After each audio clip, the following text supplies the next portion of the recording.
his saints. Where is this kind of prayer and standing before God to be found? The answer to this question is that it is to be found in the heart, the spiritual center of man's being, which coincides with, but is not limited to, our physical heart. And the way it is to be found is by following the example of Christ, which is the mystery of his descent from on high and his cross, which reaches down into the nethermost parts of Hades. Turning once again, therefore, to the example that the Lord gives in his person, we find him in the Garden of Gethsemane, sweating great drops of blood, engaged in a prayer dialogue with God the Father, as he is about to go forth to endure the passion of the cross for our sakes. Now, firstly, as the Son and Word of God, consubstantial with the Father, and equal in every respect with him in his divine status, Christ's human will, as St. John Damascene tells us, always will what the divine will willed into will.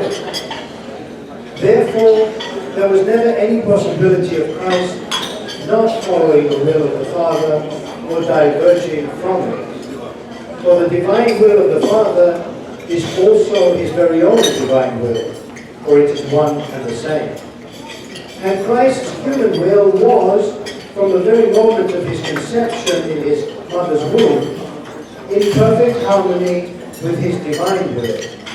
And what is true of Christ, by virtue of the hypostatic union and the communicatio idiomatum that follows it, also becomes a reality in us, by grace. Therefore, those who strive to follow his example and his way receive the privilege of existing on the plane of his divine will and life. Christ is our example of obedience, and his way is the pattern of our life. Secondly, Christ did not need to pray. As the divine Logos, he was and is always in full and perfect communion with God the Father, once again by virtue of the homousion. But he does pray in his human nature in order to give us the example that we human persons ought to follow. And this is emphasized by his agony in which he sheds drops of blood as he faces the prospect of death. Therefore, we too, following the example of Christ and his saints, whenever we find ourselves threatened by pain, suffering, or death, learn to take the opportunity to enter into a prayer dialogue with God. For thereby we transform anything that may befall us into a spiritual state. Thirdly, death for Christ was by no means inevitable. On the contrary, as the very source and author of life, death was totally foreign and unnatural to him. Therefore, he did not need to die. What we observe here is the reality of the hypostatic union of our nature in the single and unique person hypostasis of the Son and Word of God, and all the things that follow naturally from it. The mystery of his two natural energies and two natural wills. We find him in Gethsemane actually fearing death, or more correctly, shrinking from death. For as St. John of the Ladder explains, this is the mystery of the Lord, fearing death but not being terrified by it. In other words, as the author of life, it was unnatural for the divine Logos incarnate to suffer death. For his human nature is the flesh of none other than the Son and Word of God, who was in the beginning and by whom all things were made.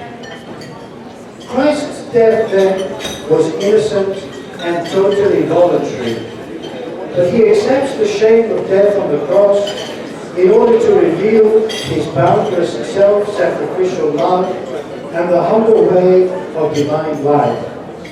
Greater love hath no man, that he describes so vividly in his Sermon on the Mount, which we too must strive to follow if we wish to be with him, for unless we become like him, we cannot be with him. But by the Lord's death on the cross, the power of death was completely vanquished, and joy came into the world. The joy of the resurrection by Christ's triumph over death.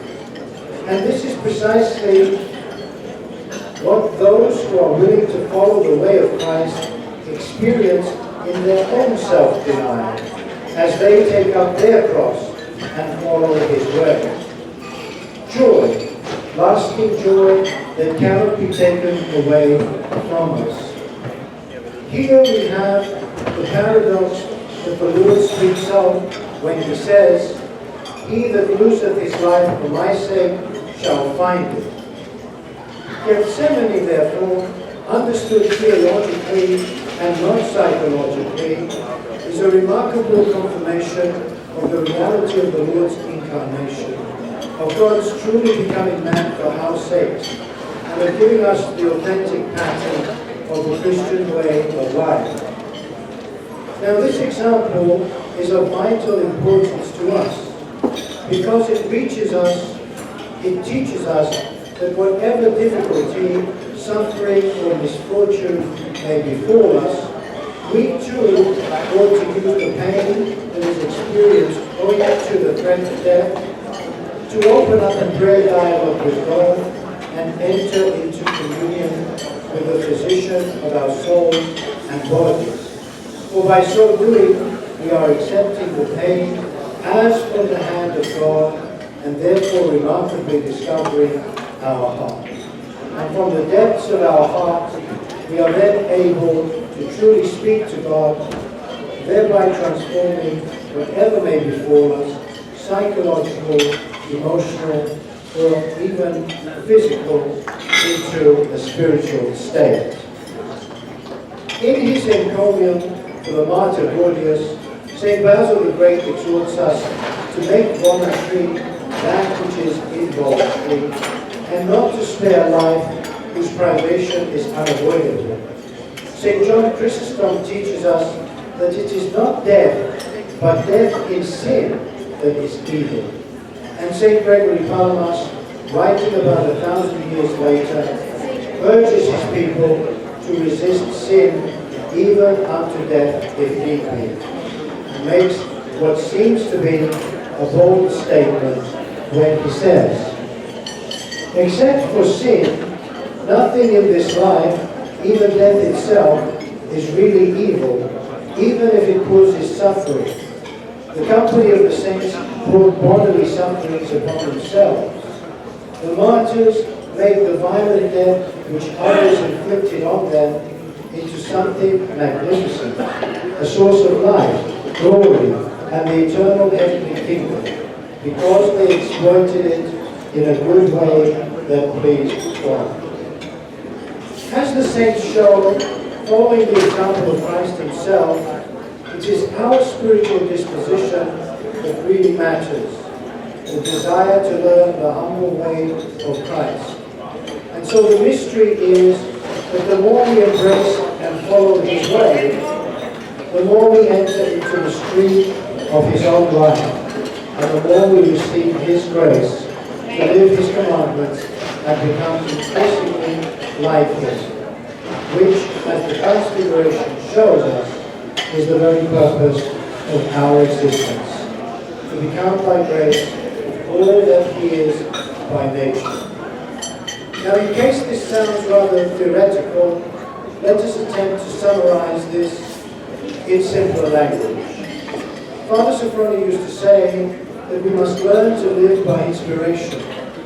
In practical terms, this simply means that, aided by the life and the teachings of the church, we must acquire the habit of turning to God at all times and in all things, so that before we act, before we speak, before we even think anything, we turn our hearts and our minds to Christ our true God. And in that way, as the great Paul says, all things may be sanctified by the word of God and by prayer, which is in fact the shape of the divine liturgy. For in the anaphora of the divine liturgy, we are taught to refer our whole life and one another unto Christ our God, acknowledging him as the giver of all good things, in thanksgiving, following his example, and thereby reversing the sin of our forefather Adam. And so, if we truly wish to become theologians in the tradition of our fathers, then we must learn the ethos and spirit of the divine liturgy, which contains everything. To quote St. Irenaeus of Lyon, the spiritual grandchild of the apostles, our way of thinking is in harmony with the Eucharist, and the Eucharist confirms our thinking. Thank you for your patience.